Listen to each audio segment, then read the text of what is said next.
After the end of the world, the burnt one woke from a deep slumber, broken, deaf, and blinded.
spark had once again been lit.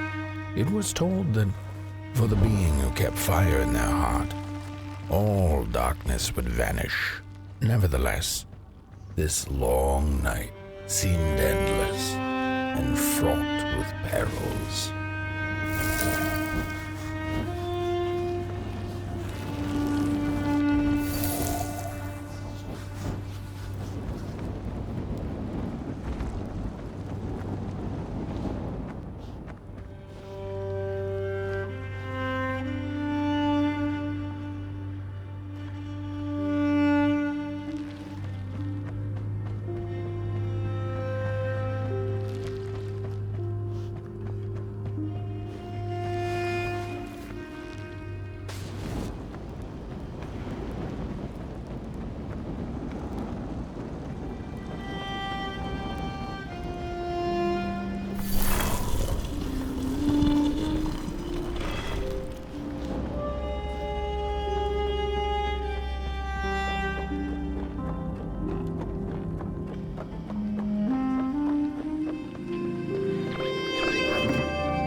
To remain dead. I'm never gonna come out again, no sir. In here it's just me, lonesome ragdoll with his mask, alone and at peace. They burn it all away, and for what? Shine a little light on things?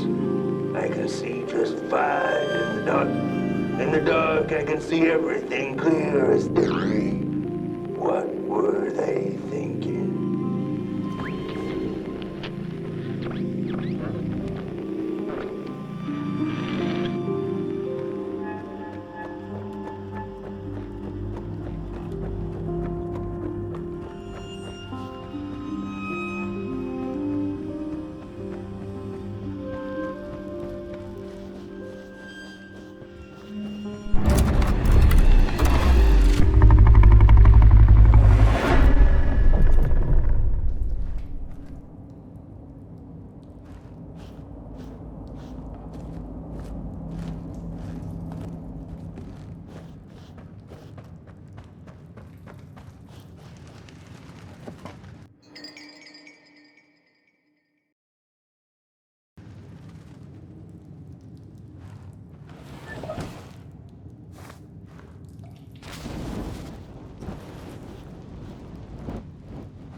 Focus on the eye and close your eyes to make things clear.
In the midst of darkness, lo and behold, a friendship kindled. The fire that spread with it seemed so small against the vast night sky, small and flickering, but defiant.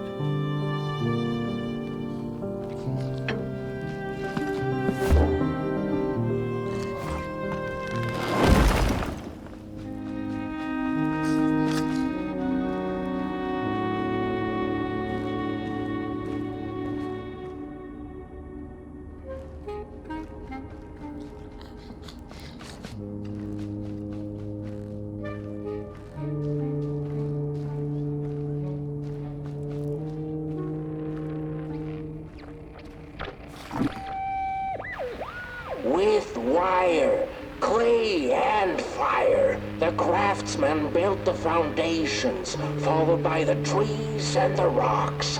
And after them came little houses for us tiny ones to cower in, for existence was so big, so vast, that without a roof above one's head, one could have fallen straight into the skies.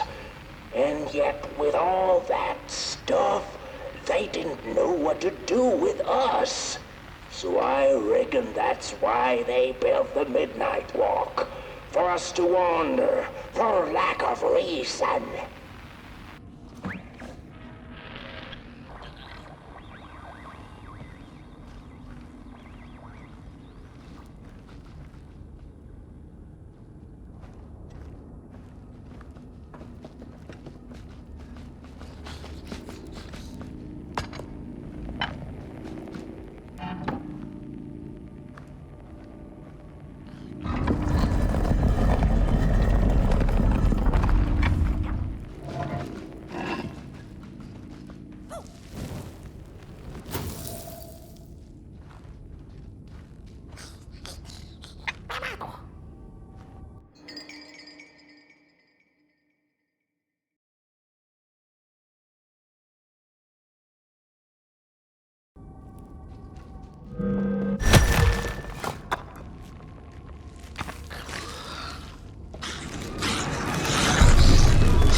Fires eat fire, it's true they do, but most of all they feed on you. Don't you know? Howdy do. Didn't you hear? They eat you too. Fire, fire, aye, it's true.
And so it was that the burnt one and a small flame took a wander down the midnight walk.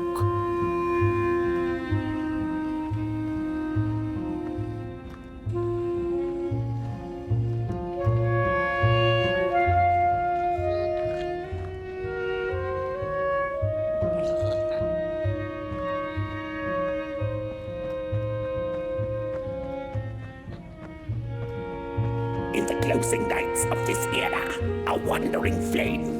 How rare, a little pot boy. This is already the end. Your pot boy, the last ember of the work table that was. You are destined to carry this torch to Moon Mountain.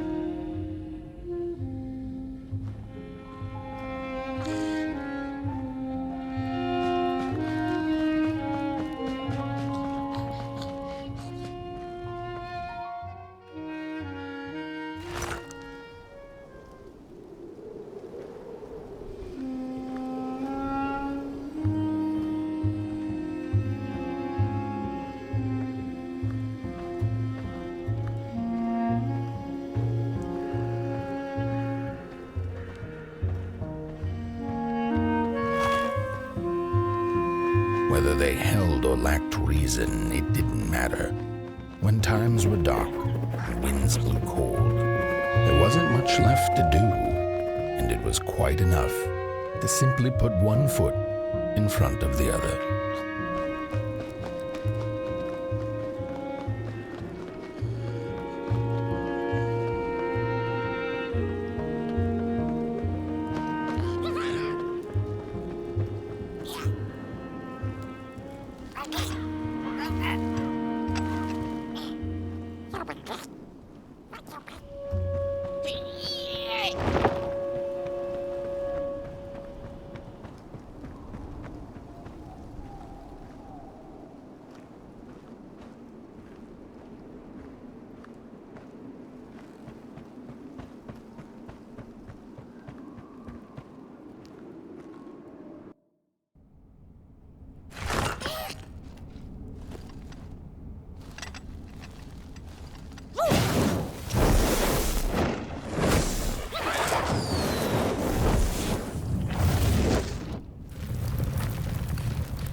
She came back one day from a long while of rock-picking under the gnarly trees.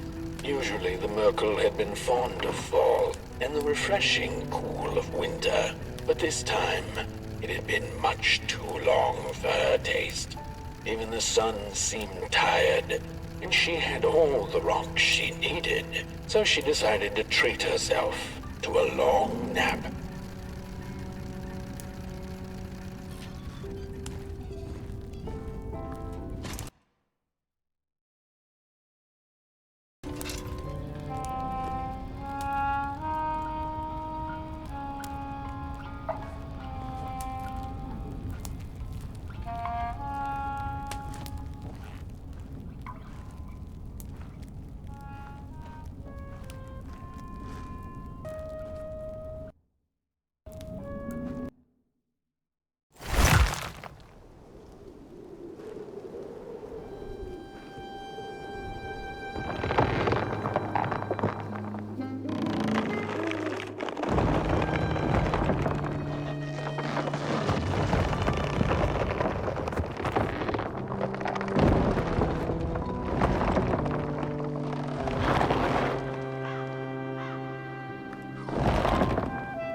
Close your eyes. Listen. They sense you. They feel you. That's so beautiful.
Hey, I'd almost forgotten how it felt.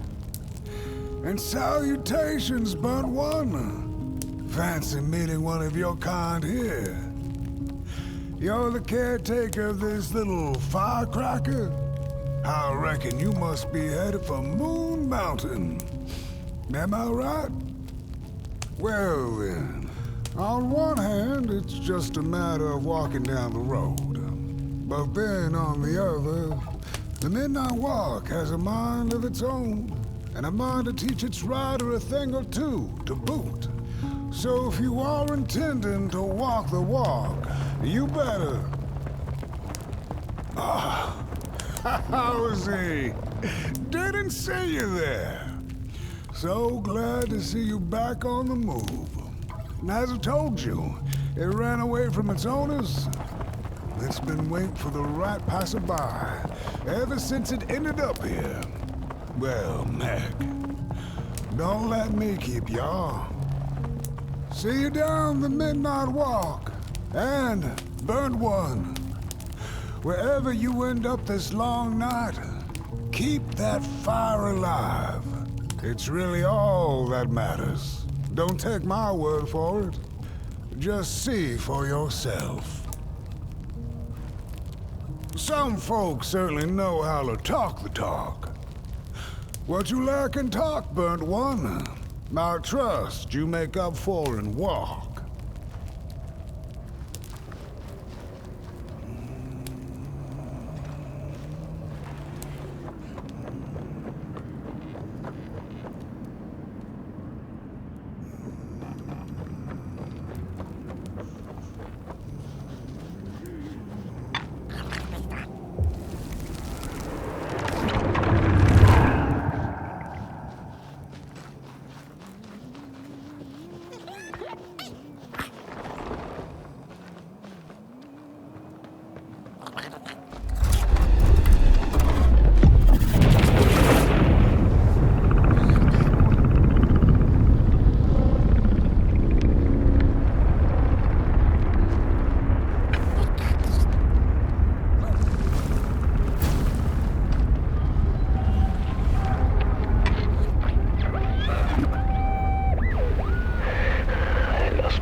Don't venture into the swamp under the moon, they cautioned.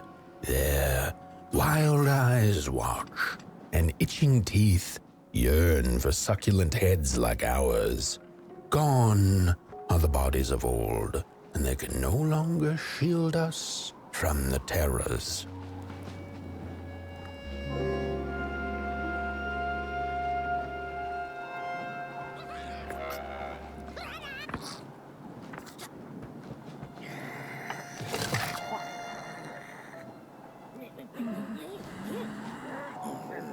We don't take kindly to somebody's walking around here with 2 feet. Get bent limb tree. Oh, look at those 2 arms swinging around. Disgusting. We don't take kindly to somebody's look at those 2 arms swinging around around. with Disgusting. 2 feet. Don't touch me, you limb tree.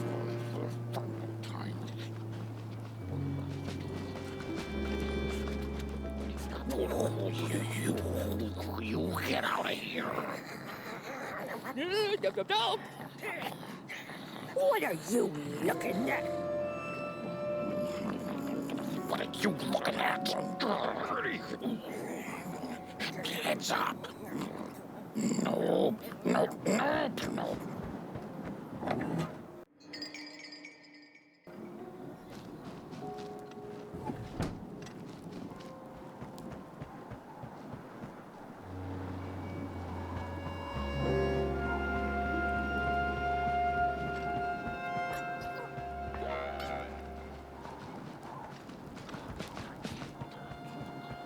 Oh, look at this fancy stick.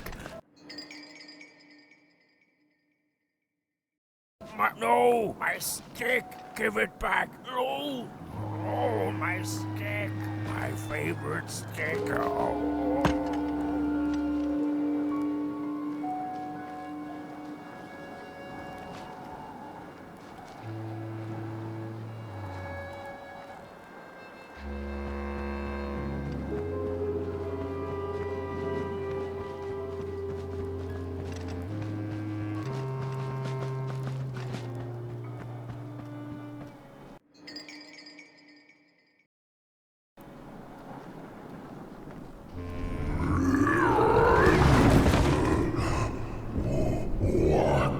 What is this?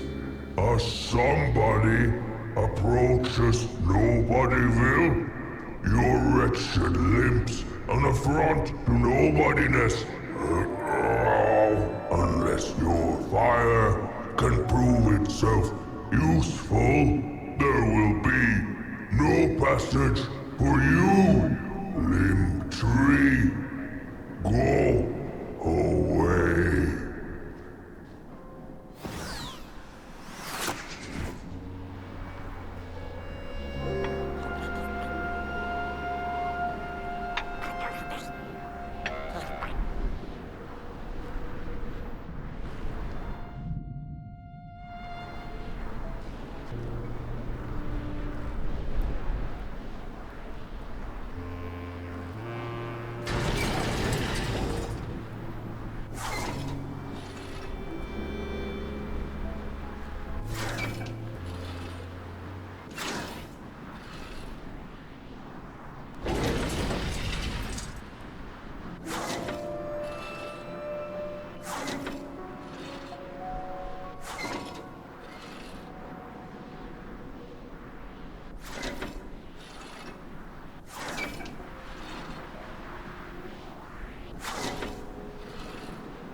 If you light them all, then maybe.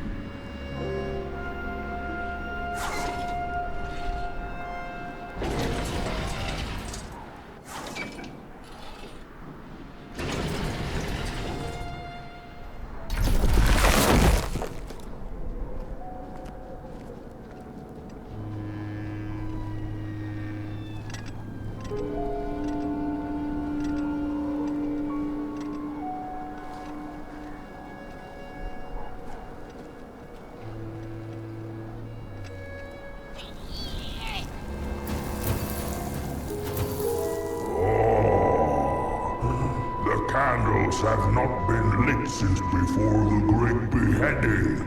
Now fire is back. Maybe fire can help us with our Molgrim problem. The headmaster will decide. Enter, then.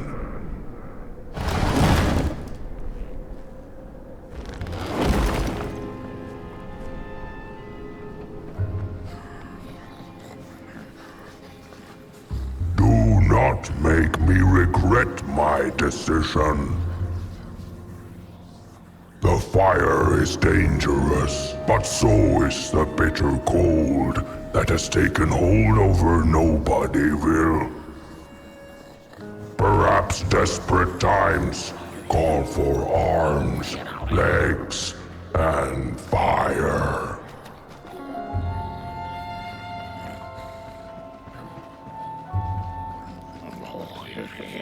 It was foretold. The return of the bodies. arms and legs. So uncivilized.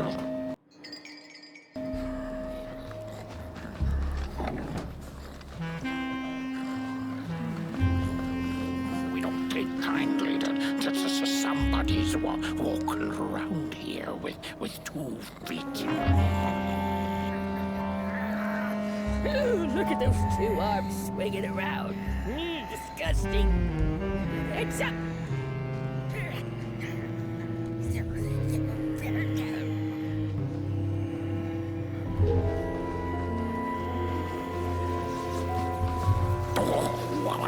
What do you think you're doing here? You can't be here. You shouldn't be. Why are you here? Here to...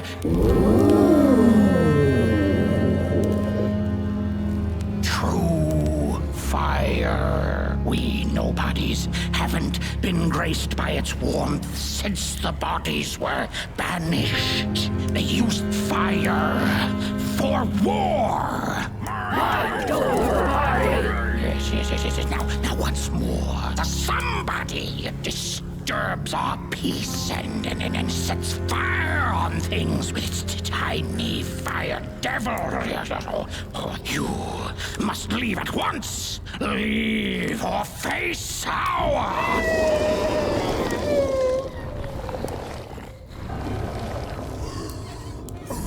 It's the Mulgrim! Grab it!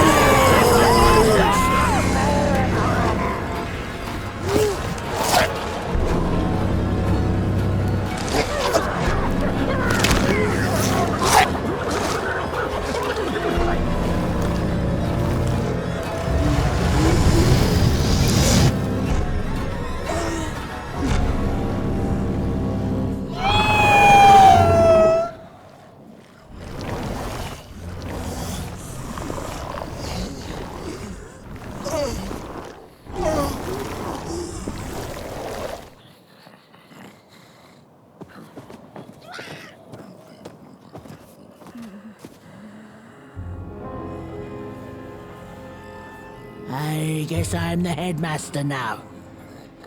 As you've observed with your own head globes, we have a problem. It is called the Mulgrim. Recently she has become bold, moving ever closer to Nobodyville. You should help us get rid of her. Yes, get rid of her. Tame her, just make it stop. And by the powers suddenly vested in me, I will, shall grant you passage through our fair Nobodyville. Here, take this. Blech.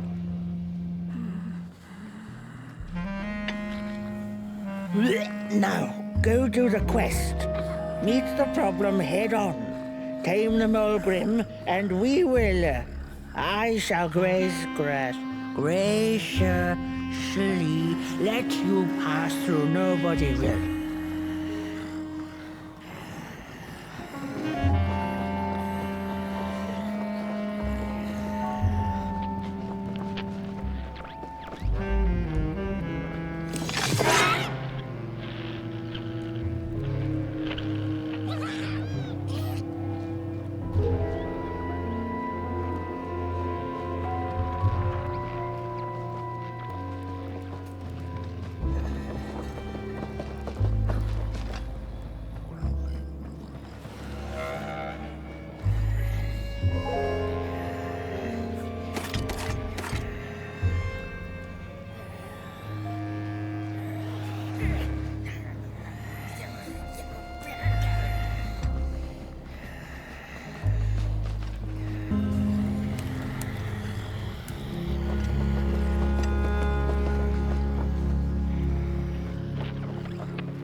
over body. Mind over body.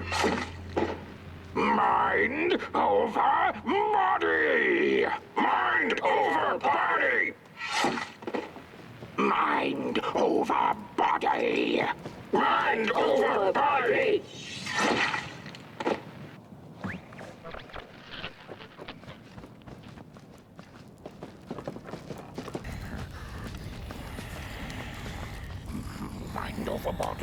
Yes, the bodies made us do bad things, so we banished them.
The mushrooms whisper of a new bird in down. They tell us her nest lies beyond the cold, cold moon.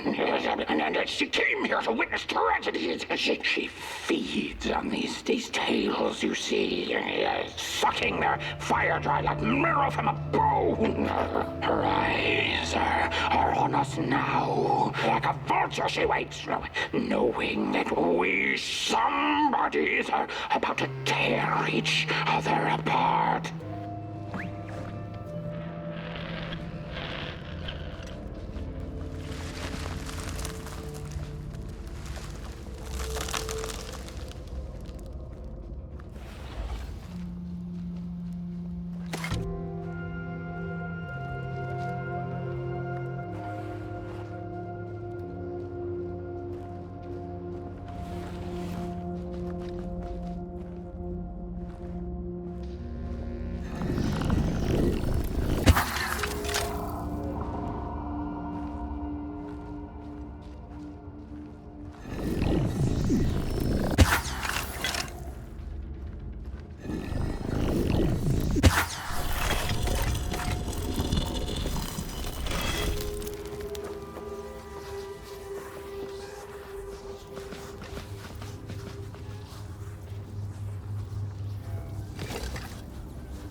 when a sinkhole devours your fire. Give it up or dive in after it. An old swamp saying.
Another old swamp saying went, when dealing with a troubled and troublesome Mulgrim, do not light a fire beneath her, but help her build one from within.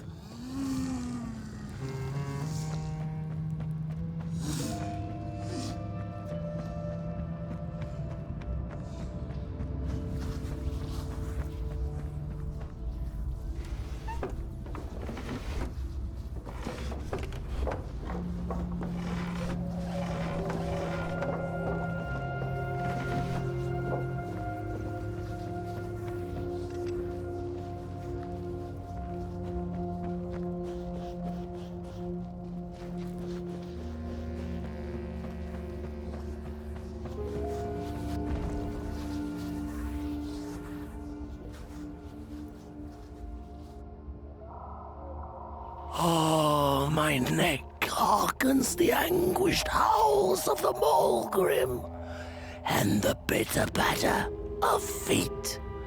A somebody and its flame, albeit a small one.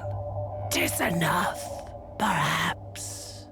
The Mulgrim's precious shards, they must be returned to her lair, to her cauldron. Only then may the cleansing fire burn.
body stands their approach over the mountain vein and violent. We ragdolls observe, we record, and we mimic.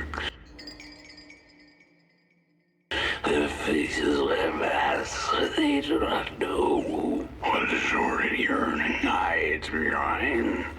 His hands will tell. We put on a mask, we perform, and we put on a show.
Oh!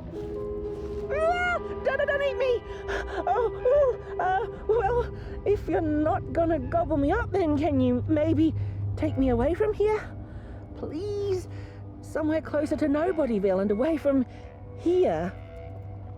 Get me out of this neck hole, please! I'm begging you on my bare chin, and I'll pay you for the effort. Handsomely with a beautiful shard from the Mulgrim's cauldron.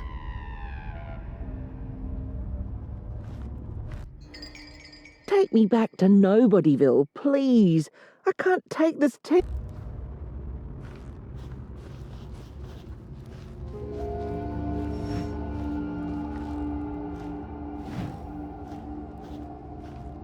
She's here!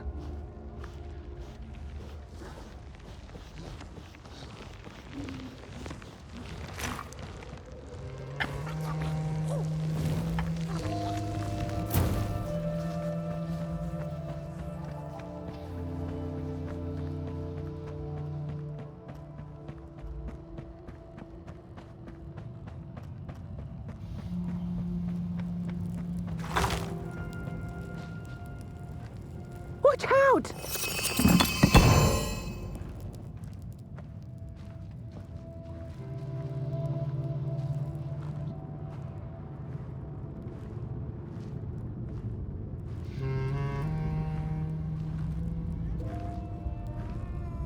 Look out!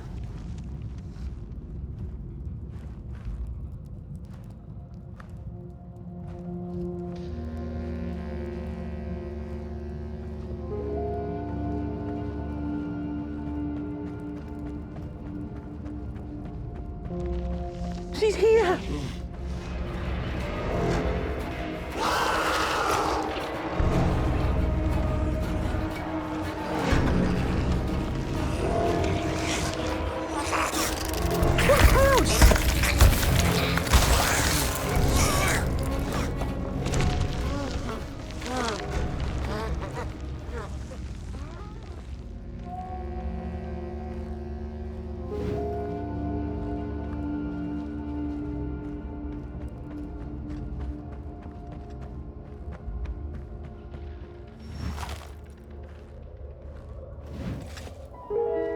Phew, thanks for saving my neck. And I think I have a reward for you. A real treasure.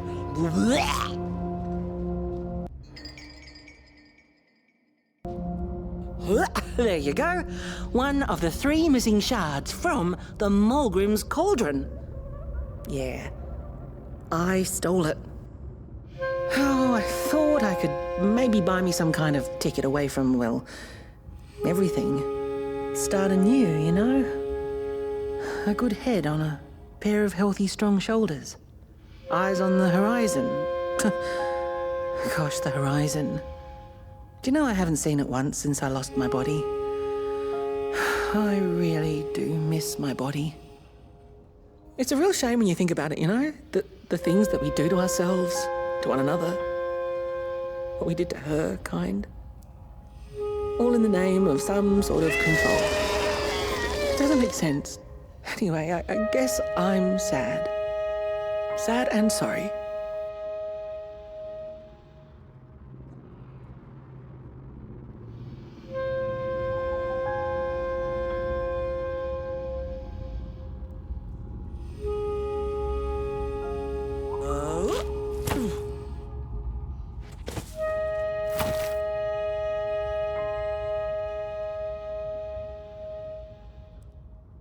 Hey, thanks. You're a great listener. You know that? Just take care of that shard now. Maybe put it back where it belongs and... yeah.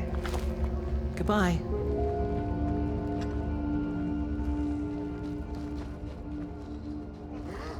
The ragdoll's whisper of one shard kept by the dark itself.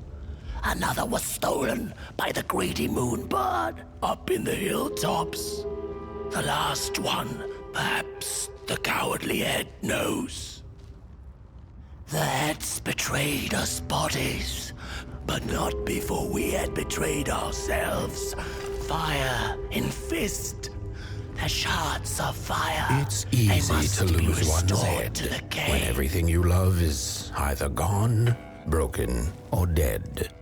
Yet another forgotten swamp saying.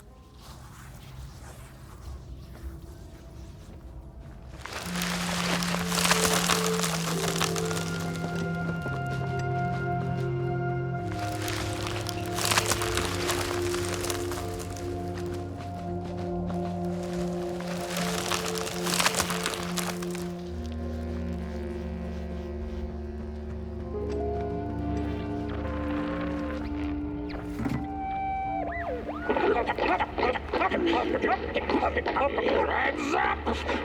Ready! Up! Break with your boots! Take with your hand! Full of fire! The fire is ours! Take the shards! Take the fire!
Was it morning or afternoon? Hard to tell without a sun, isn't it? No, it is most certainly night, or moonbirds hooting wouldn't make sense at all. Speaking of sense, will you help an old bird find some in this story? Fire up these dusty murals in the right order, and you will receive a present, a little gift, yes. Bring the fire to the story.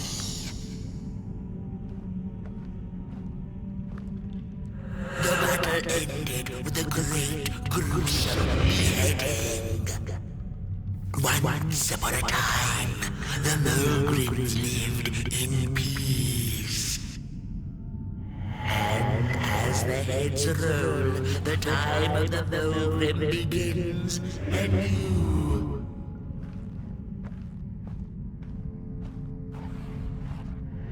The valley was taken, but then began the battle of the bodies. Intriguing. And as the heads roll, the time of the Mulgrim begins anew. Once upon a time, the Mulgrims lived in peace. Once upon a time, the Mulgrims lived in peace. Peace ended when the violent somebodies invaded the valley. The valley was taken, but then began the battle of the bodies. Intriguing. The battle ended with a great, gruesome beheading. For time immemorial, the Mulgrims had lived in the valley in peace, sharing good eatings and howlings around their fire, which they had inherited from the skies.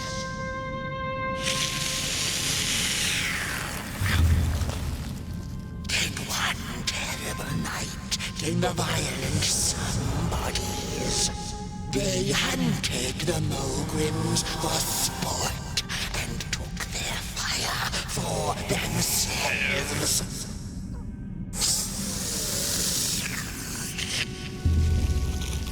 But the somebodies knew not what they were dealing with, for as soon as they held the fire in their grubby hands, they began to fight one another with it.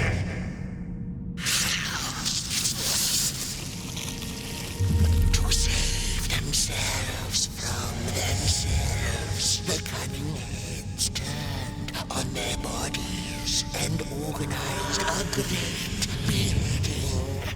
And so it was that somebodies became nobodies, and the bodies were exiled. A time of peace ensue, or so the headlings thought. The last living Mulgrim had been biding her time, and saw now an opportunity to return and take bloody vengeance upon the heads, who were now left defenseless without their bodies.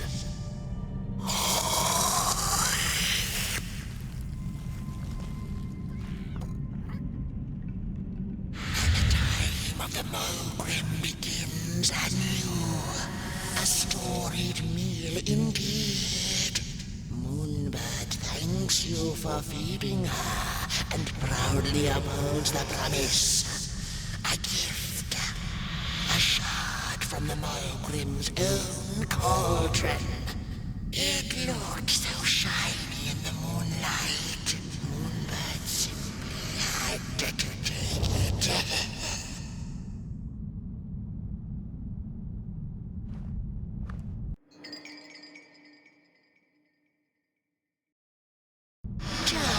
For now, she'll see you in the light.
She'd never been much for company until she had met the other one.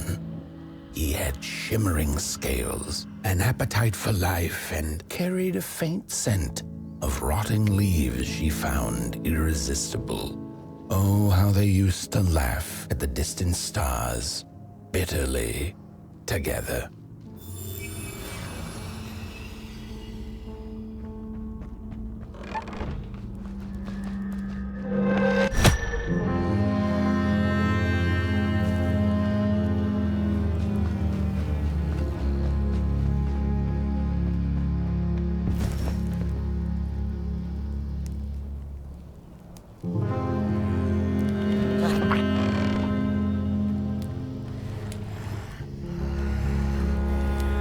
The howls of the Mulgrim have gone with the wind, and our headache settled into gentle throbbing. Thank you, somebody, for you have not only graciously saved our necks, but also demonstrated the value of brain mass and heart blob working together. Could it be time for the bodies to return? We must convene on this matter, and you and your wandering flame must now leave through our gates and keep on walking the midnight walk to Moon mountain. Mountain! Here you go, somebody. This key will open the town gates.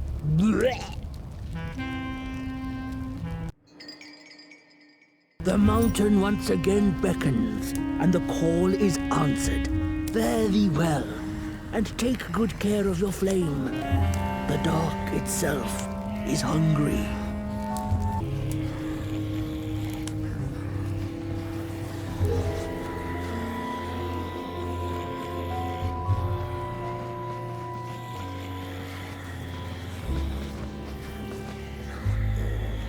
Body's might be returning heads on now.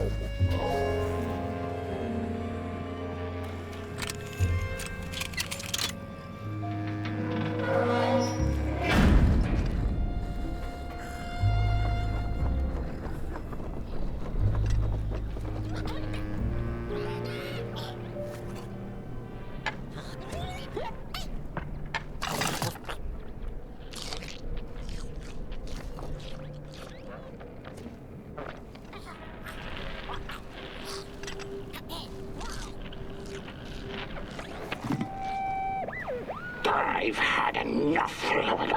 First it was the big Mogrim hunt, and then they forced us out into that make-a-forgiven swamp. I hate hiking. And then when we had nothing left to hunt, we started fighting each other. And then Mr. Mayor gets this grand idea that we should chop our own heads off and banish our bodies. How does that even scientifically work? I've had enough of civilization.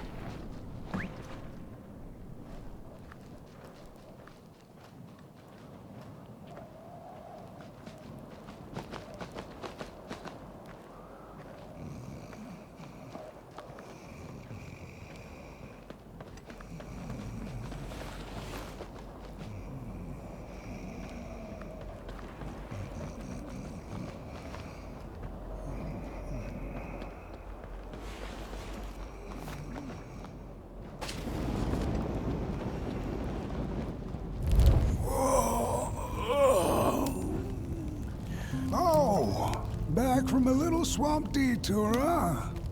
Hope the heads didn't give you too much trouble. At least your head looks attached to its shoulders and your friend's is, well, burning.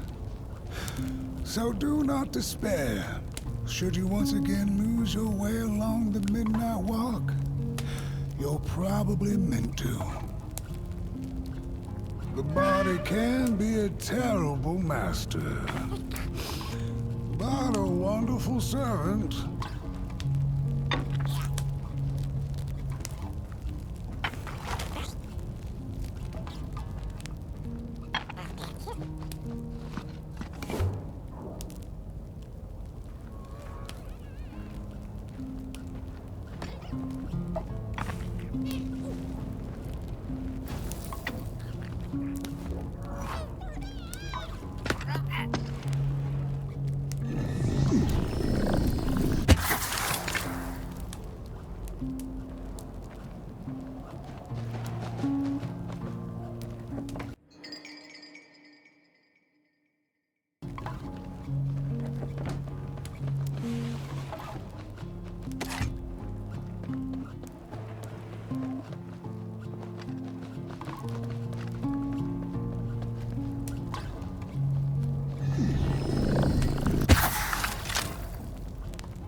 Morgrims have a special relationship with fire. We do not cook over it. We do not shed tales around it. We care not for its warmth. Ours is a different connection entirely. Fire is our window to truth and into the world beyond clay, to which we must return. We are noble beings, bringers of bugs, slime, and mushrooms to help decompose the old and to bring about the new. We are the caretakers of this world, and woe be to those who seek to end us, for they seek to end themselves.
Dreadful was the day when the sun vanished. The waters dried up, birds went quiet, and the dark itself seeped unchecked into the work table as the cold, chewed paper moon rose over the mountain.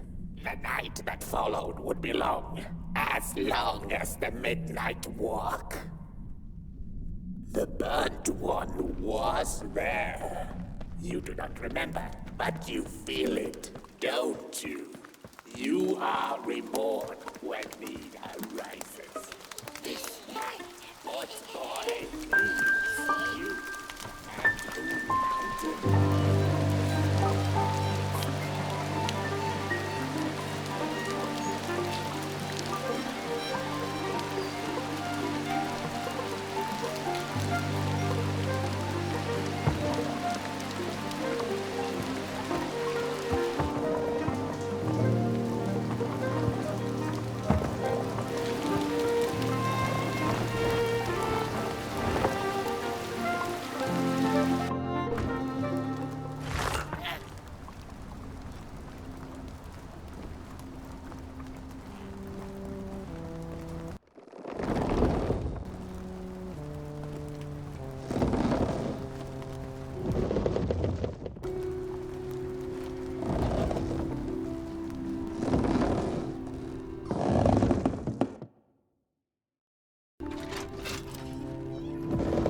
She came back one day from a long while of rock-picking under the gnarly trees.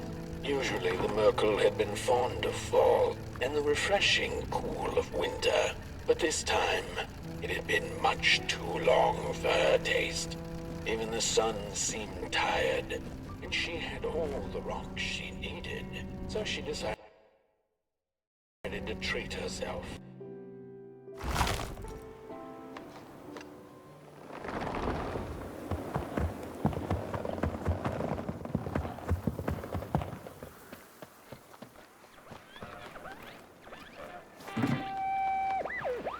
I had a flame once. It was beautiful and bright, spread its light, brought me and my neighbors warmth. and it was always hungry. No matter how much I fed it, it kept on growing and growing, and one day it got big enough to start walking the long road. I didn't guide it. It dragged me along for the ride. I followed it for a long time. Would the road ever end? What was the point of the walk? Things kind of spiraled. Road took me on dangerous detours that didn't make sense. Before I knew it, my flame began to fade until it... Well, I don't think I was meant to carry this flame.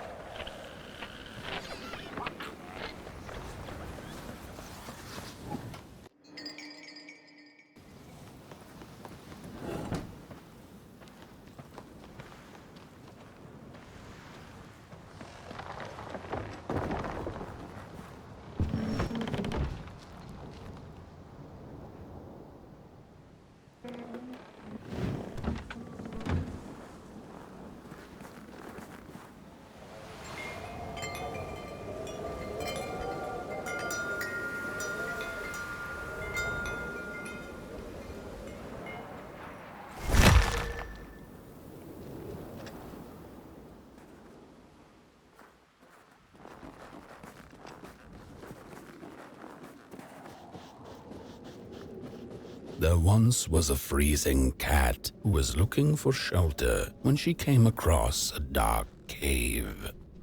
"Step into my abode," offered the dark. "It will warm you if you surrender your wants."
The story goes of a nameless maker who pulled creative spark from the dark itself without giving it fire.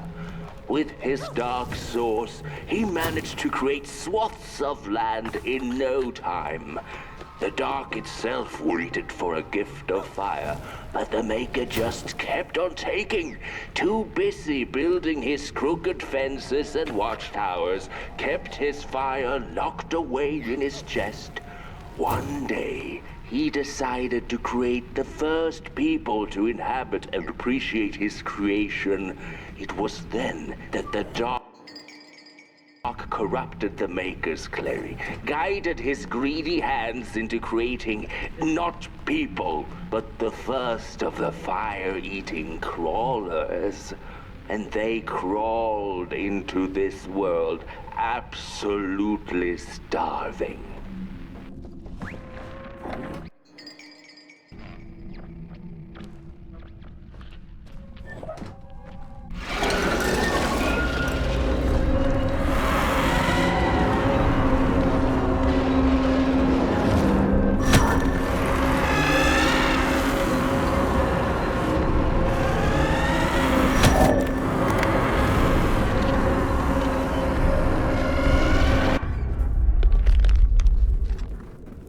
The dark's eyes were much too big and watchful for the cat's liking.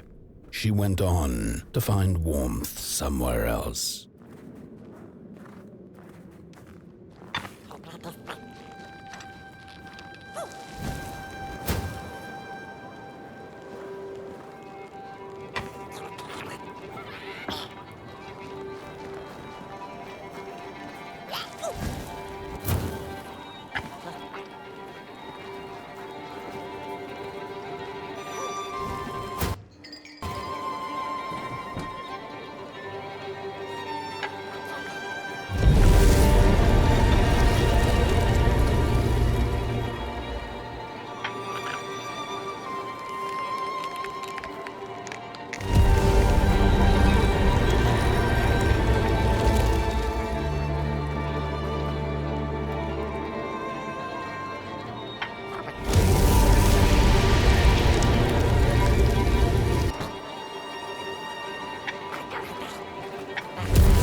Saw it.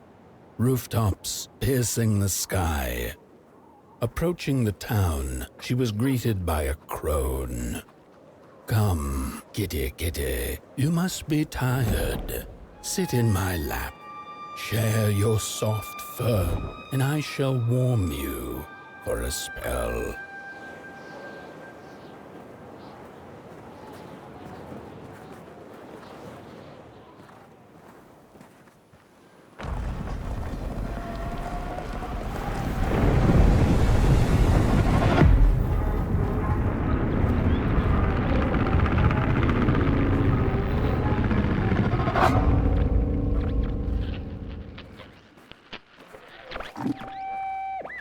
Hello, Mother. The well said to give it a match, so you and I could talk again. I hope this works, because that was my last one, and well, it's cold now. But it doesn't matter. We can finally talk after everything. So, how are you? Do they have fire where you are? Not the hellish kind, I hope. Is Father there too? I think you should talk to him again. I know it doesn't seem like it, but I know he loves you still. I love you. Still. I can't feel my hands. I can't feel anything.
Could this happen?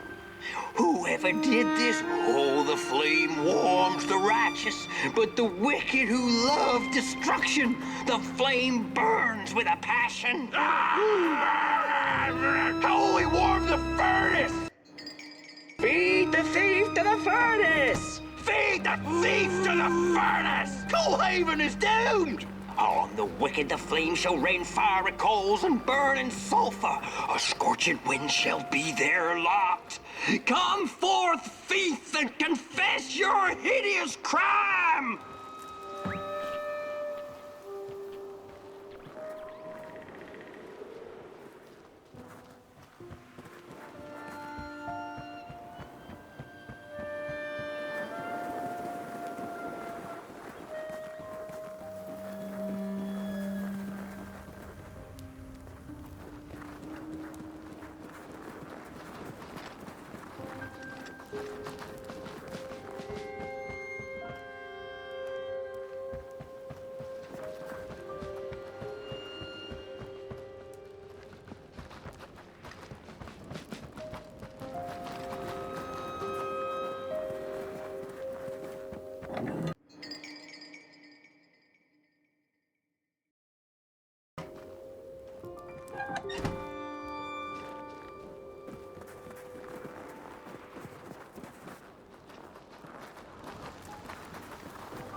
Welcome to Cool Haven, newcomer. Good to see a flame in these parts again. I'll be your guide tonight.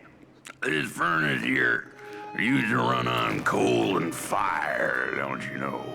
But a thief stole all our matches, wasted them in greed, you see. Now the ghost has come to smite the wicked and punish the thief who killed us. Well, I guess that's it. That's a tour on the house. There's a bone right there in the snow. There ain't no place for a bone.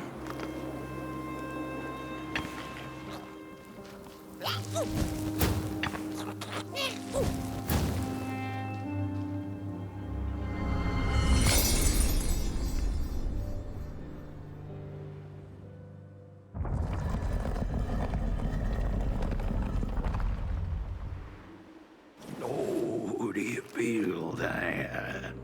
Something's changing. That furnace was the soul of the city. We used to worship it, us coal miners did. Fed it trees and fire like it was a hungry, angry god. This broken body's going nowhere, but yours is. Walk the streets, listen. The cat didn't like the crone's crude pettings. Her hands tugged at her fur. Now, rest still, the crone said, as she pulled out a crooked knife. The cat was quick and escaped just in time.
see a ghost.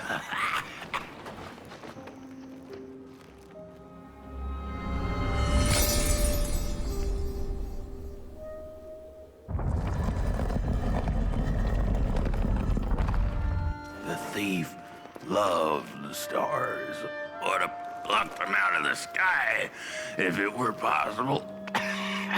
But the dark itself stole her stars, turning the thief's sky as black as a cup of joe.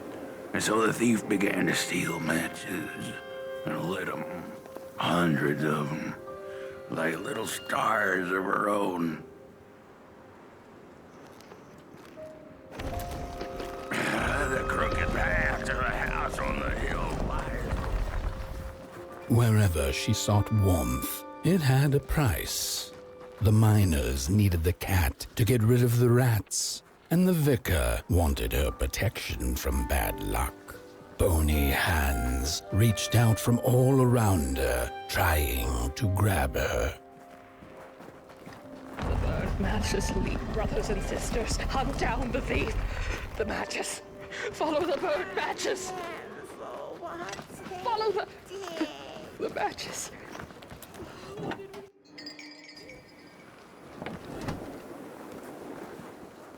The trail of burnt matches. It leads to the We're running out of matches. The furnace is dead. No matches left to light the oven. We'll freeze.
What's... Oh, this isn't my body. The fire, did we snuff it out? Where's... Did I save them? The house. It's ruined. Well, it wasn't supposed to go down that way. They locked the door, threw the key into the woods. Huh. There was so much anger, and now there's nothing. This body is so uncomfortable.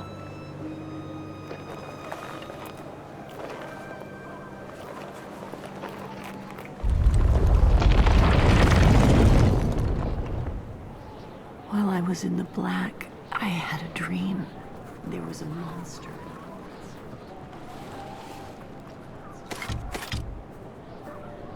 Tried to chase it, grab the key, and when I did, the creature turned around, and its face, it was the face of this whole town. key. I have to find the key. In the woods, where the wild things rest. The key. I have to find the key. In the woods, where the wild things rest.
That's it, that's the key.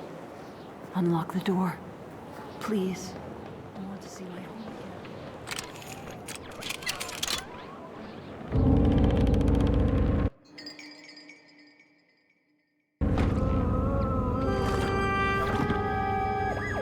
Furnace is getting weak.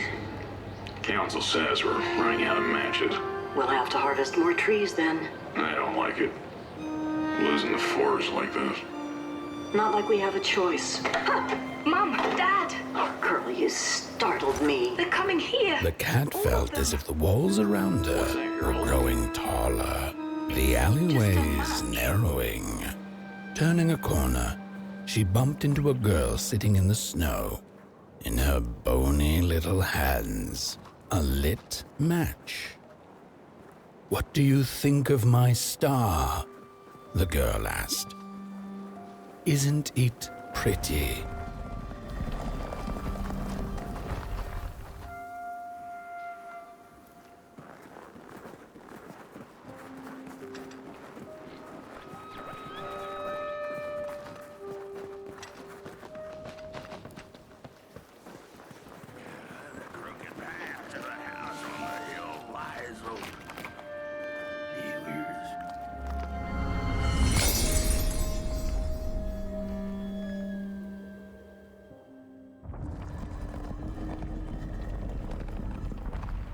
With no matches left, we couldn't light the furnace.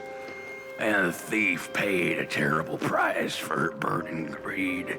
As the furnace died, one by one, so did we. But before we perished, the dark itself moved into our hollow husk. heartless, cold, and wicked. If I had a heart, I'd feel great shame for what we did. I'd feel great shame for what we did. The old man feels it too. Should have been long dead with the rest. He just wasn't ready to go. Yeah, at least he has a reason for sticking around. This just him. Little bird whispered that the old man wants a song. Now what the hell does that mean?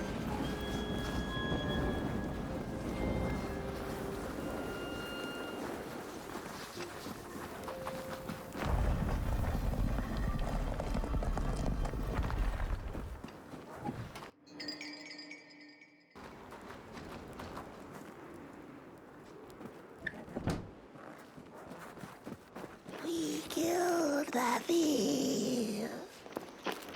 She killed the furnace, so we killed her. Is the one Murderers all. He carries the shit. The old man showed us the way to their home. He didn't know it was her.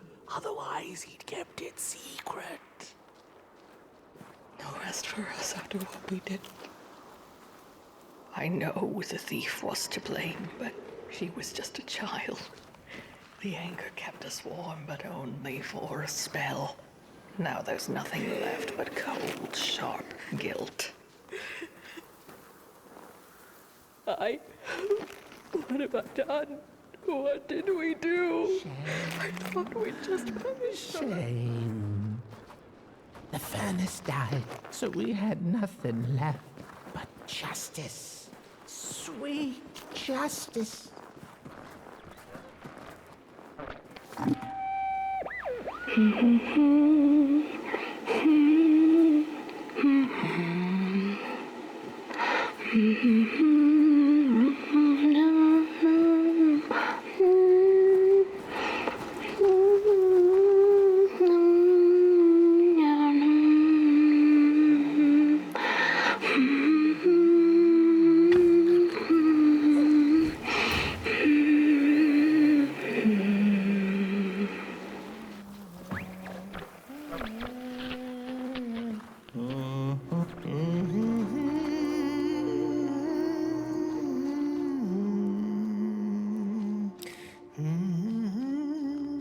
Oh, that voice.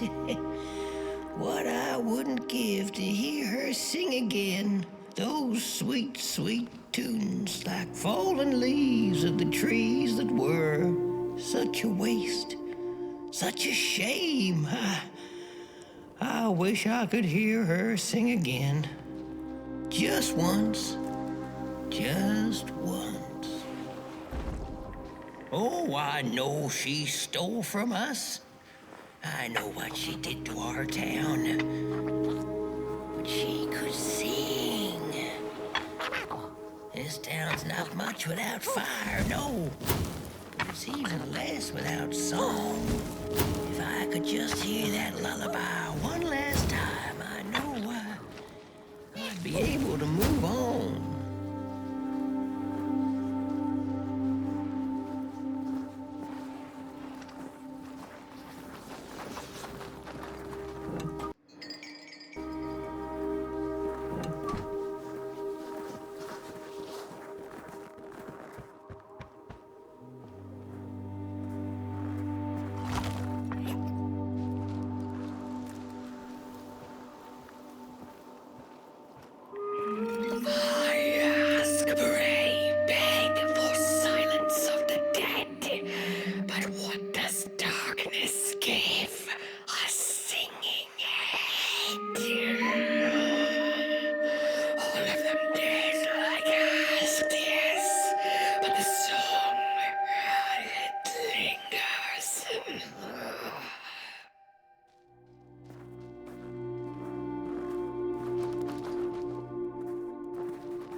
one. Little flame, you found it.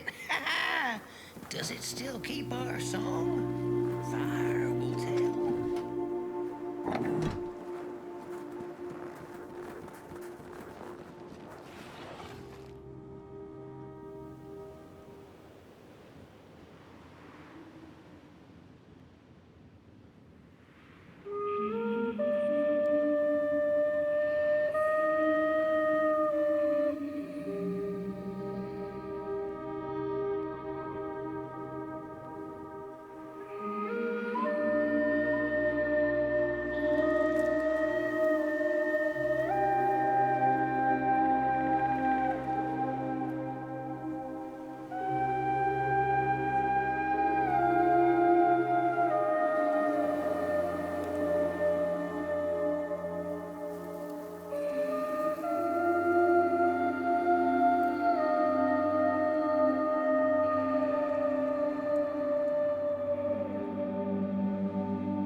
Little soul, you charming little wanderer, my life's companion and body's guest. Where are you off to now? I don't know what I thought would happen. I feel a strange warmth, but just as coal runs deep in the earth, so is the shame a part of me, mine alone to bear.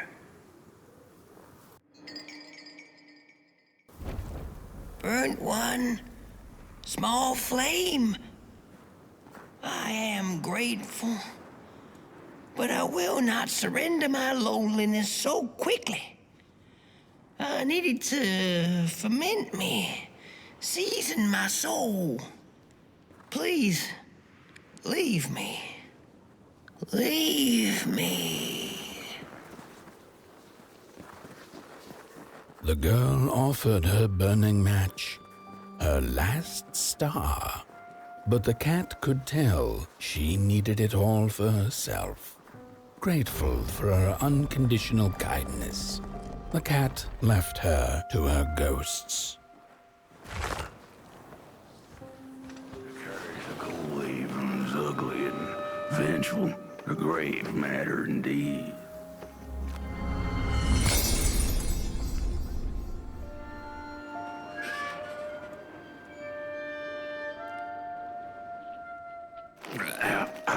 The door to the flame was open. It's already there. You just haven't lit it yet. Now, if you don't mind, a little spark. And just maybe we'll be able to die for real this time. In life, I didn't mind a little loneliness, but this is the worst. The furnace belongs.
Release me.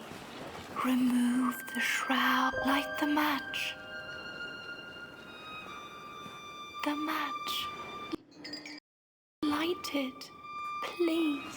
One last star. Light the match. Thank you.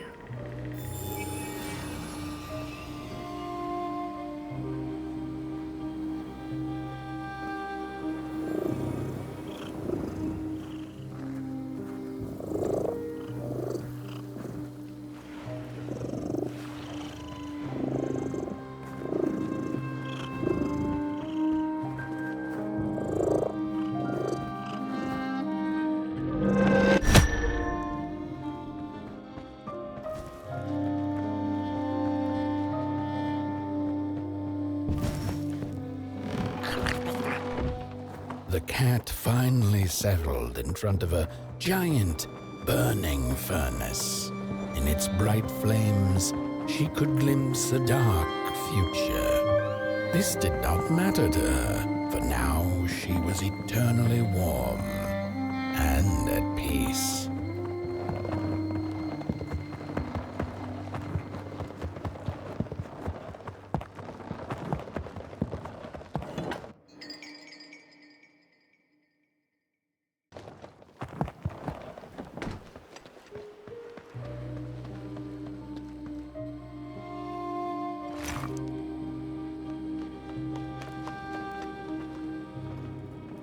The flame burns still, and the fire has spread along the walk.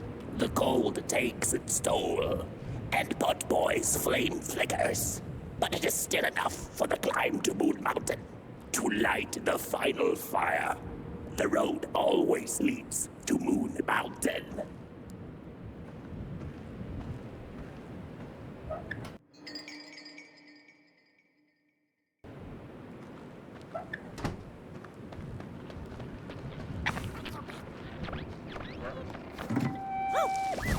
There's a fella who watches over the midnight walk, pointy hat and hollow gaze. He's been around longer than you or I. Some say he was one of the first sculptures to have breath.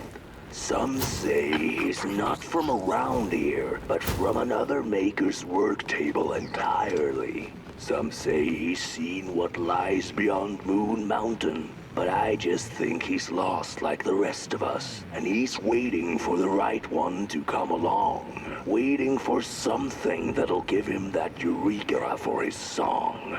He keeps his banjo by his side, but he never plays it. Strange, but he's in no hurry. He's got all the time in the world.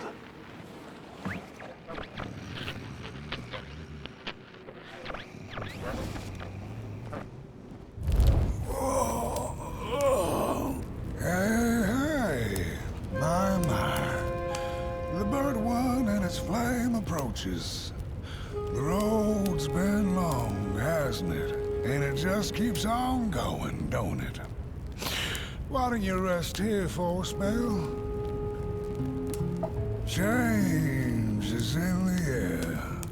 Warm winds coming in from Coldhaven. I trust you're not pushing that little flame of yours too hard.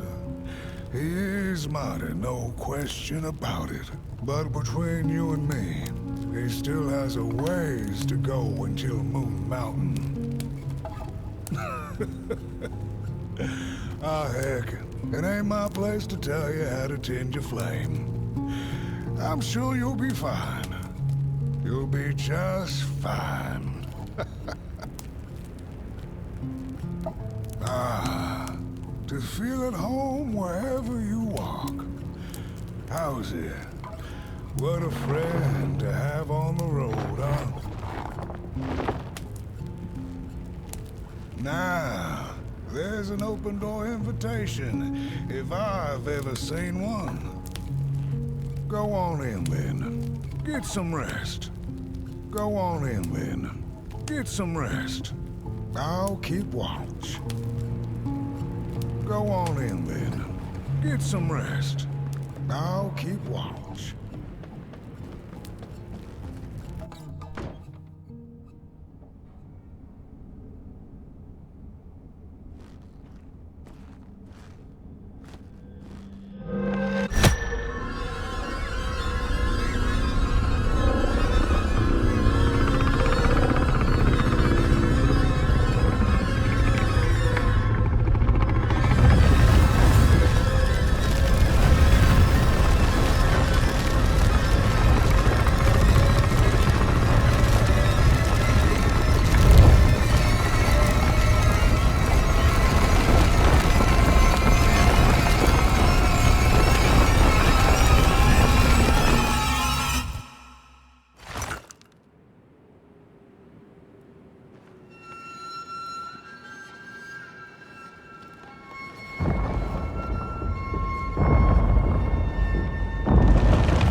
a boatsman went out into a foggy lake to find peace. Then, out of nowhere, came another boat that bumped into his. He cursed whoever was on the other boat, but when the fog cleared, he discovered that it was, in fact, empty.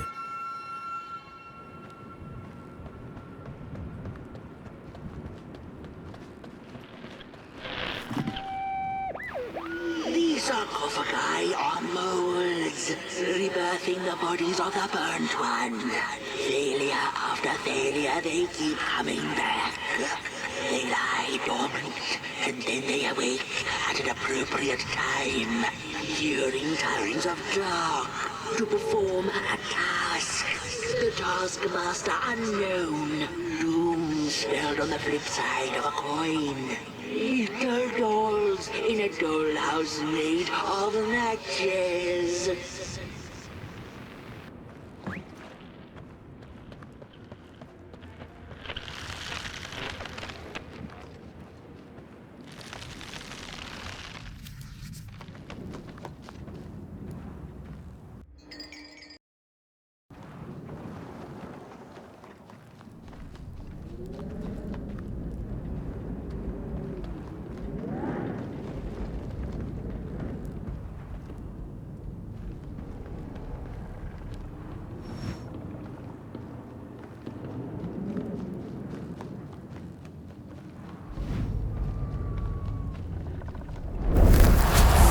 A story without a little adversity.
No spark! No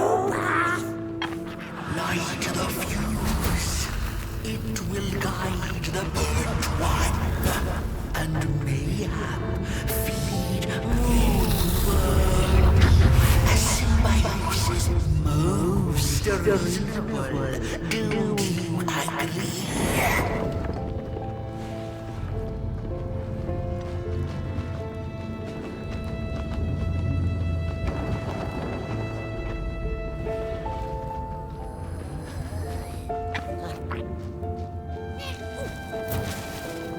Nothing without feathers can leave this place. So long as the craftsman laments lost.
On the menu, crows.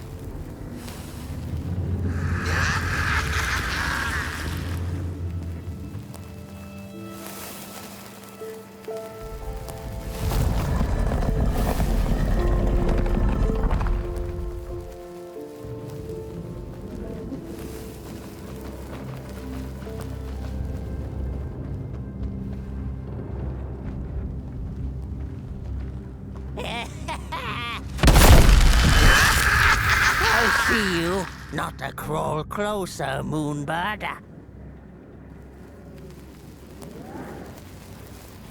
Avert to the dark with you.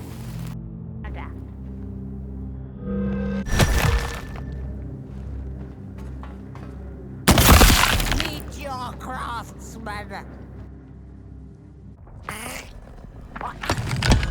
I see you. Not to crawl closer, moonbird.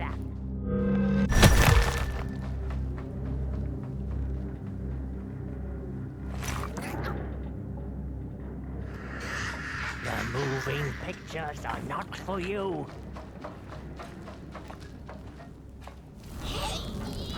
I hear you messing around.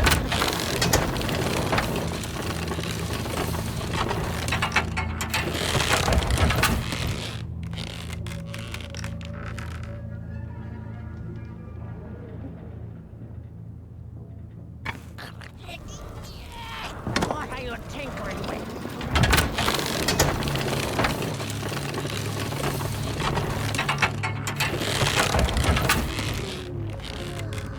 Avert your greedy gaze. The moving pictures are not for you.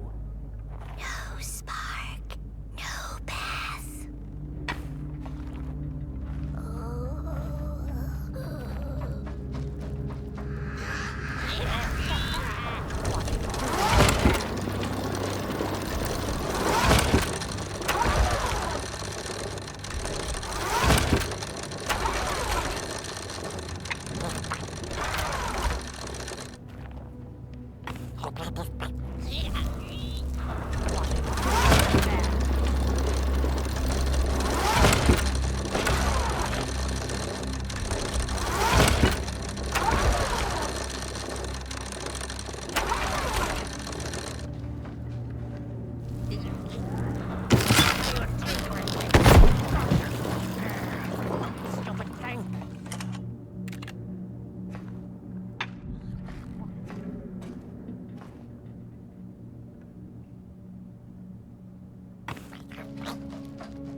you, not the crawl closer, fool.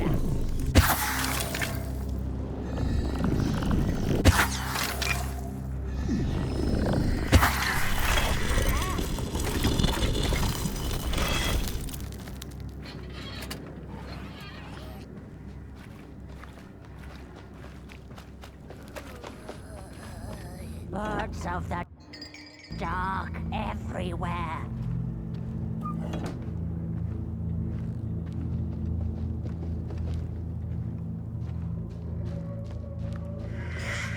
Liar, liar, eyes on fire.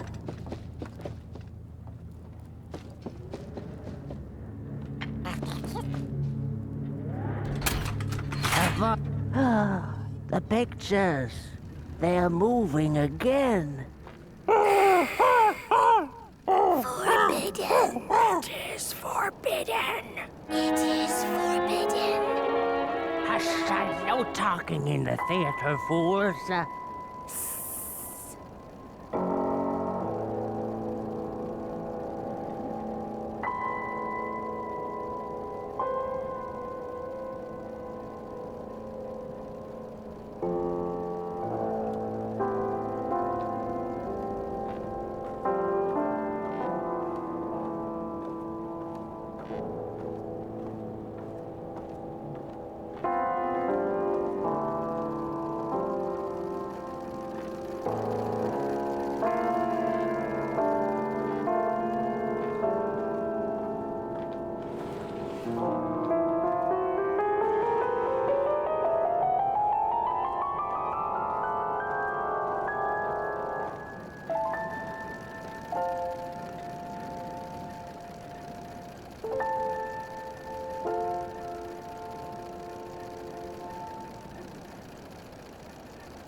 Stories.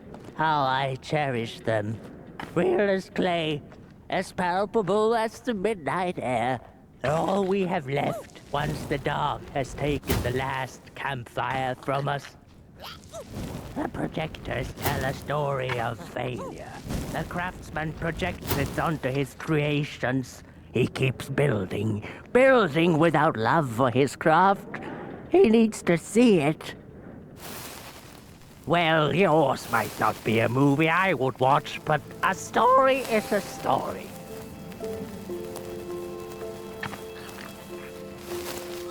Darkness vanishes.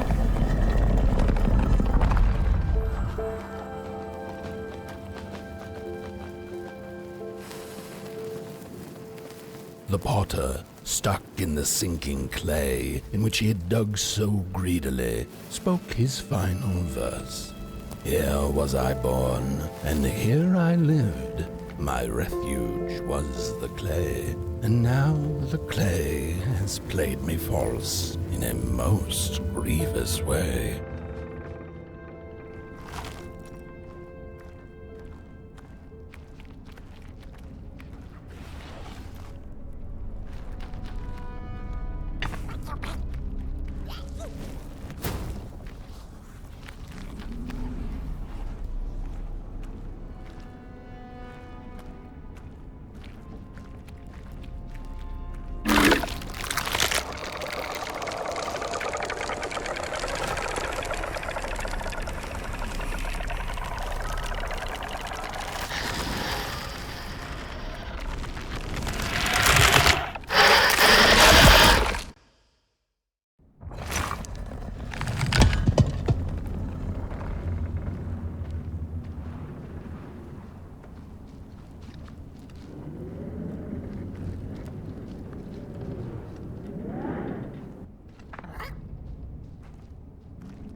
Three blind explorers discovered a sleeping beast. Each of them touched it and described it to one another.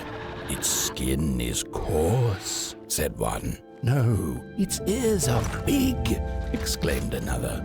"The teeth are its most prominent feature," declared the third. Who was right or wrong mattered little, as the beast awoke and ate them all.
sorry reflections of the daughter.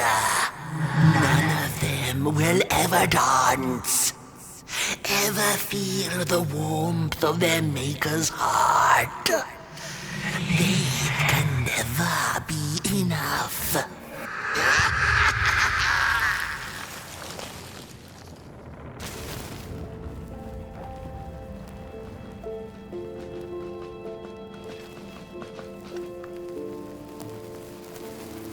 After years of searching for her son, the weaver was convinced she had lost him to the dark.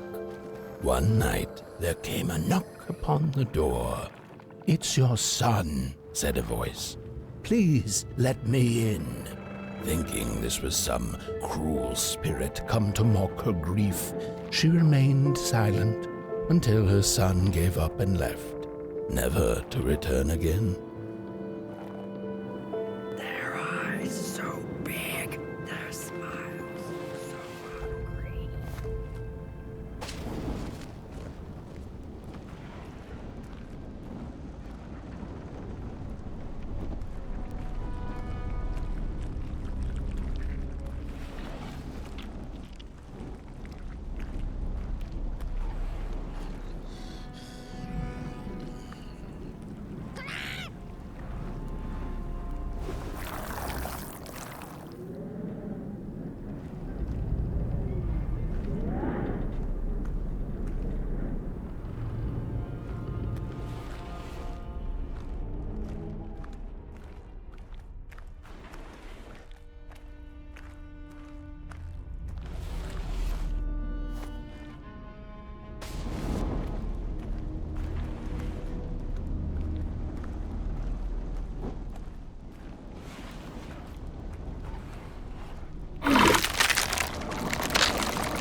Most of my life, I've been afraid of the dark.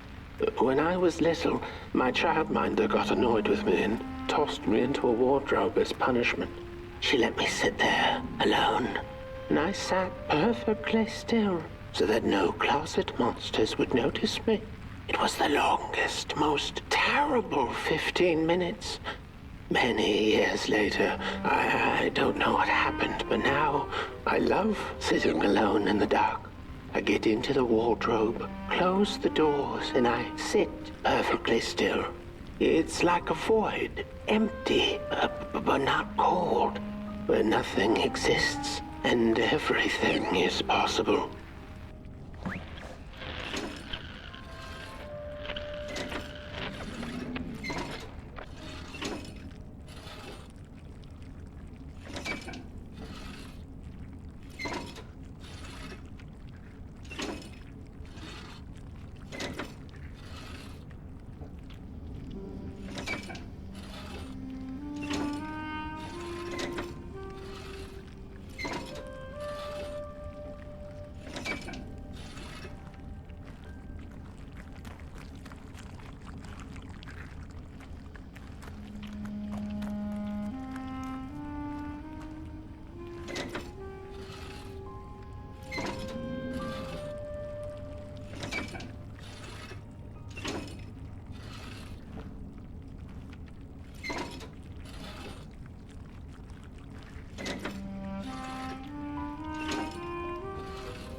The father hoped the daughter would fill his heart with fire, failing to see that she needed a fire of her own.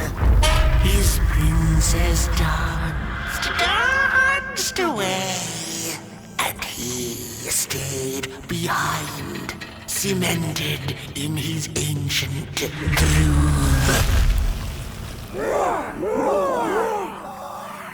The heart is a bottomless pit, never sated, always craving for more.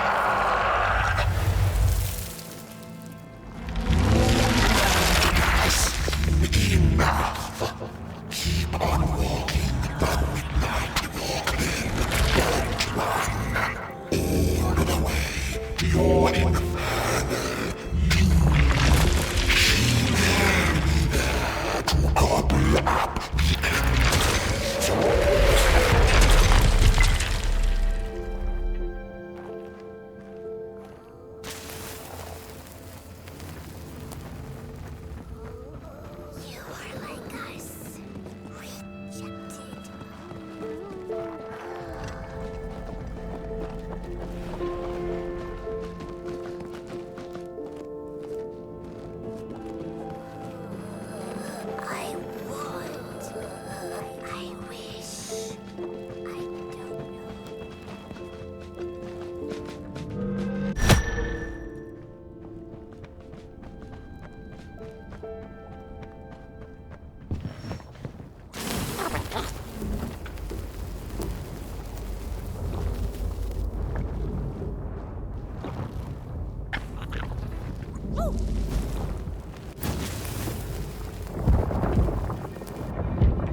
The wanderer asked the craftsman, "How do you make such perfect sculptures?" To which he replied, "Oh, there's nothing to it really. I go into the dark woods. I find the sculpture already waiting inside a tree. And then it's just a matter of carving it out."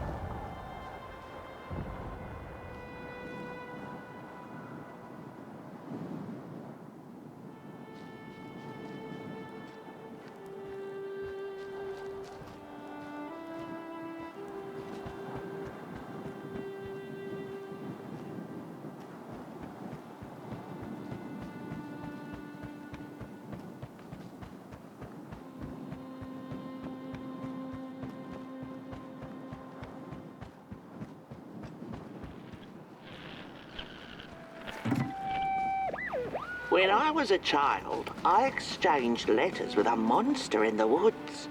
We were best pals, and we shared all our secrets with each other. One day, my sister told me that the monster wasn't real, that she'd written me all those letters to play a joke on me. But the joke's on her, because I knew the truth about the monster in the woods, and we exchange letters to this day.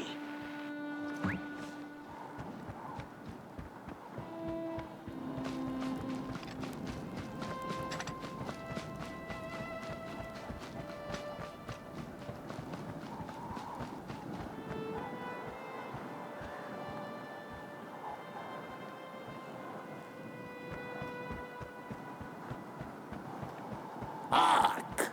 Not very far now. Not very far. The flame longs to be free. Caged, it cannot truly burn. How beautiful. How tantalizing. It is simply the way of fire. It is what it is. It is what it is. You must release it at the summit.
When the nameless maker lost his creation to the dark, he went back to the great drawing board.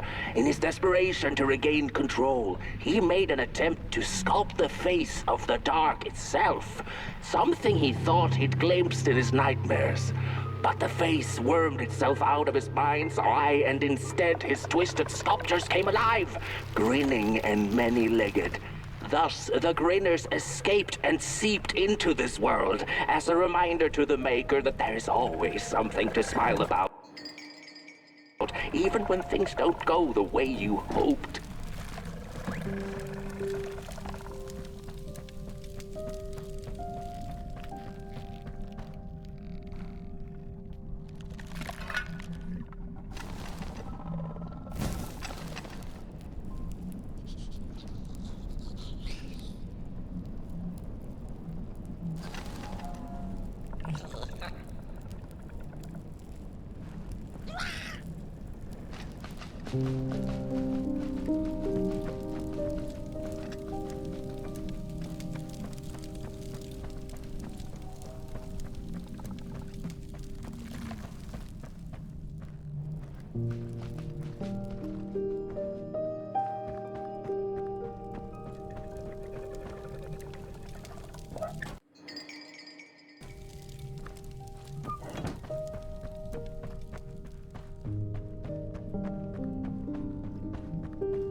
Whoa there! You look like you're about to move a mountain.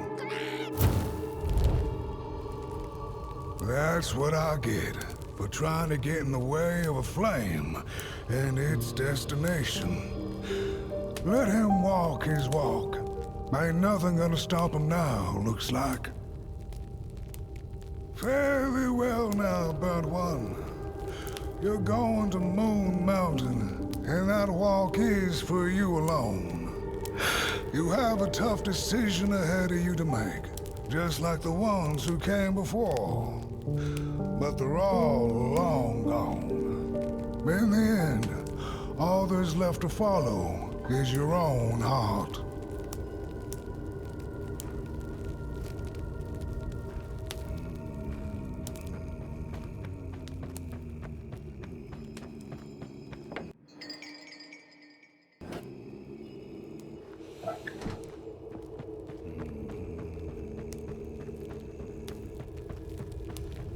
Hurry now. Go catch up with your little spark before the dark does.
When I was a child, I exchanged letters with a monster in the woods. We were best pals, and we shared all our secrets with each other. One day, my sister told me that the monster wasn't real, that she'd written me all those letters to play a joke on me. But the joke's on her, because I knew the truth about the monster in the woods, and we exchange letters to this day. Oi! You the caretaker of this little fireball? What were you thinking, letting him run off? Don't you know how precious he is? Oh, yes you are. A real sunbeam. Who took the sun away? We Merkles used to ask until it finally ceased to matter. Night skies like these, trouble seems so far away, doesn't it? I mean, isn't this just exactly my point? I used to be afraid of the dark, so much so that I became obsessed with these huge electric lamps left behind by the craftsmen of old. Couldn't pry myself away from them.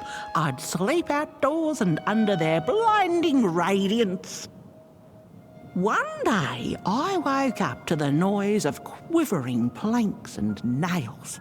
And would you believe it was my own house leaving me? It had gotten so restless it grew a pair of legs, took a name and went on a hike. Housey was its name, bless its soul. Houses have no imagination. But I bet it had a grander adventure than I could ever imagine.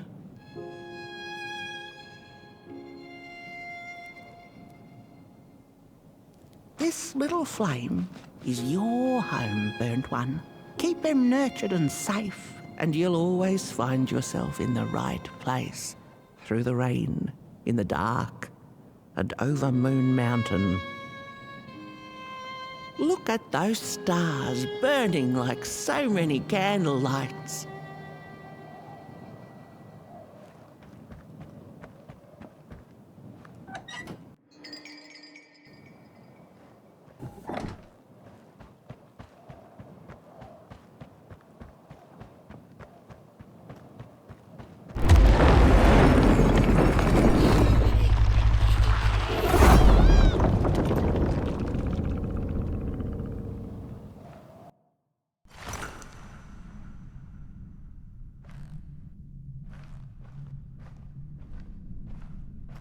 What is the dark? Is it ugly and cruel? Is it a place for monstrosities, for fools lost in the woods? A terrible void where all your nightmares come true.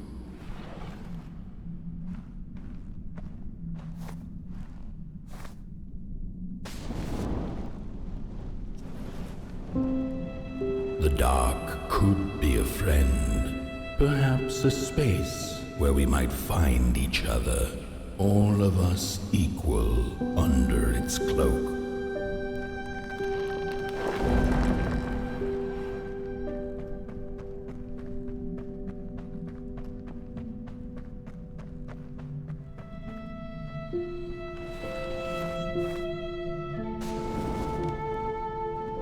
The dark could be an embrace and the release of the old, like taking off a tight shoe, laying bare one's feet, and taking a first step onto a new adventure.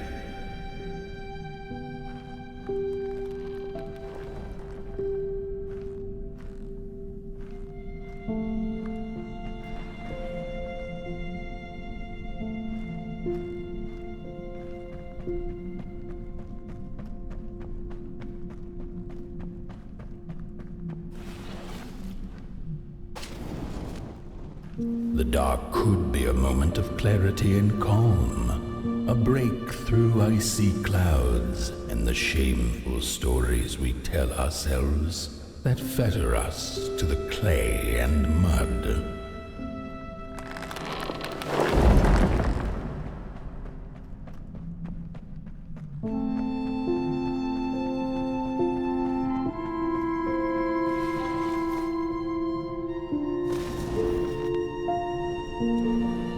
The dark could be the space and time that we need to recover from the death of a dream and the quiet promise of new beginnings waiting on the other side of grief.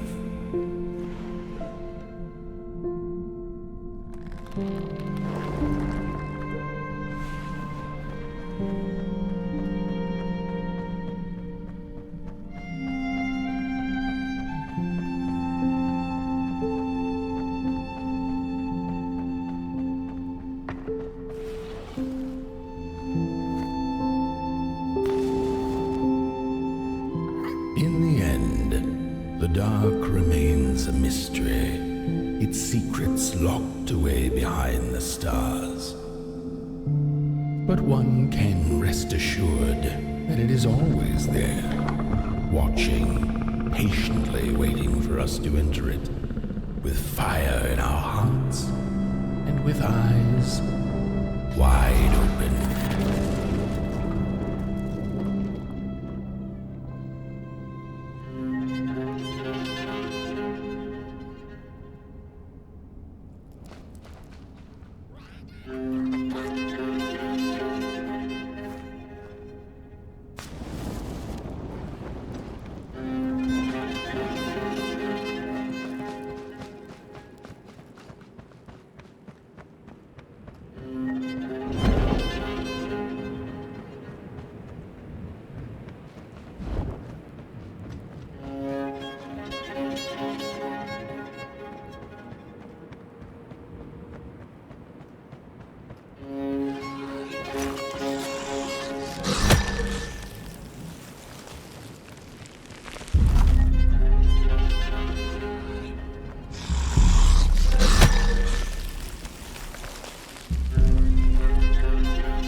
Two-legged beings did prosper under the first sun, but it didn't matter how much they bathed in its light. They craved more. They sought to cage the sun, harness its power, and make it theirs. But the makers in their foresight had put the sun far, far away.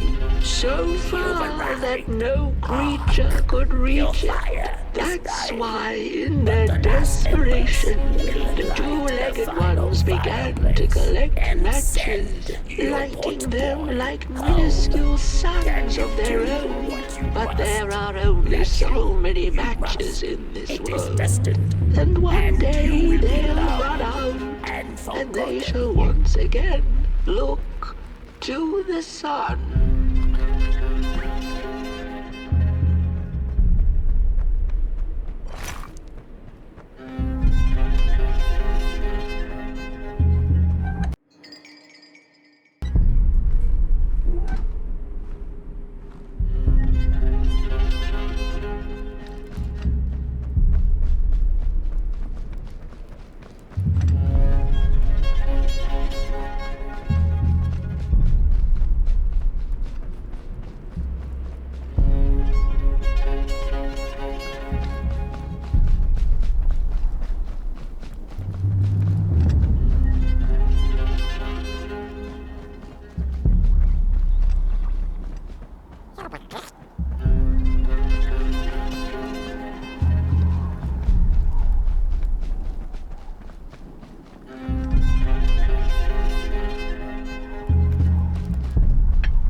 just gone. I had this wretched gut feeling like something was up, like something was on the way, a danger I never could have guessed. I figured that's just how I always feel, and my worries seldom come true. And now here I am, and I have been for some time now, and it just won't come back. I'm thinking, while I had it, I didn't know what to do with it, how to care for it, enjoy it. But if I had it again tonight, I'd probably waste it all over again.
Once upon a time, some folk on the other side of this and that had the most strange and beautiful dream. I hope that tonight you caught a glimpse of it, and I wish you the levity and grace to smile in the darkest of times and on the way down your midnight walk.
Once upon a time, some folk on the other side of this and that had the most strange and beautiful dream.